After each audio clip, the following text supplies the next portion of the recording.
I'm Mike Bowers and I'm photographer at large for the New Daily. I'm talking pictures this morning with cartoonist and author Eleri Harris, and a warm welcome back. Thank you. ASIO revealed this week that the Iranians had directed some anti-Semitic attacks, which led to the ambassador being expelled from the country, something which apparently hasn't happened since the Second World War. Yeah, it's pretty crazy out there news. Yeah, it really was. Brett Lethbridge has picked up on Iran, the petroleum exporter, throwing the terror-lit torch on petrol here. Good to see Iran spending its money wisely.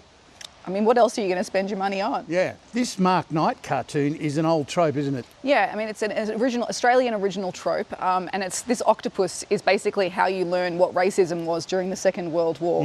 But the original part here is the brave and bold ASIO employee here with the axe. Mike Burgess, he's chopped off the Australia arm of Hezbollah, Islamic Jihad, the Houthis and Hamas. I think they could just send it down to a South Australian beach and let it wither in the algal bloom.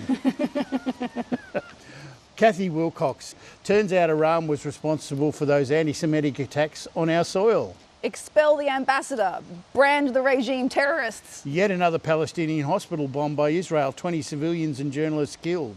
How many strongly worded statements will it take? Yeah, there's a bit of an imbalance here, isn't there? Just a tad, yeah. Did you see Bob Katter's outrageous behaviour at a press conference in Brisbane? It was pretty nuts. I think that Bob Katter has a really strong future as an ambassador to Iran. Yeah, well, if we send him over there, they might leave us alone. Warren's drawn him here. If you're not out in 2 minutes, I'm cutting him loose outside the embassy of Iran. Mad as a Katter, they've titled it.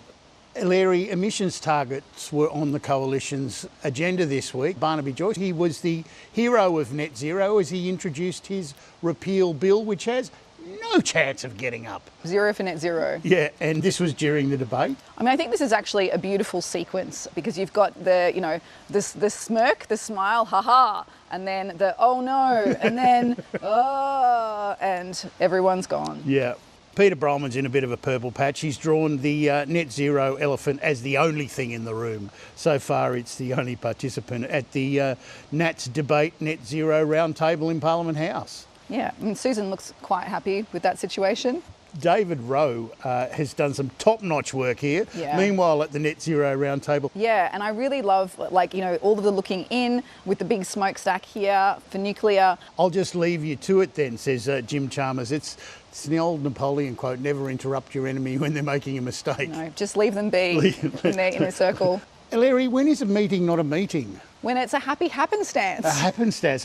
So Richard Marles was just wandering around the Pentagon. And there just happened to be someone there to take some nice photos. Dick, what are you doing here? Here he is with Deputy President Vance and the Secretary of Defence Hegseth. Standout for me this week was David Rowe, return to sender politics, as Jim is returning the inflation box, which seems to be floating. Yeah. The Prime Minister here is returning the Iranian ambassador in a parcel, and the Deputy PM, Richard Marles, is trying to return the submarine with Don't Ask. It's got a lot of postage on it, but Australia Post stopped sending parcels, so he's going to have to send it, I don't know, courier.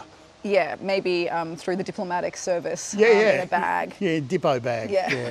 David Pope has got the adventures of Dick from Down Under, Down Underland. My, what a perfectly normal and reliable democratic ally. La, la, la, la, la, la. And what's this?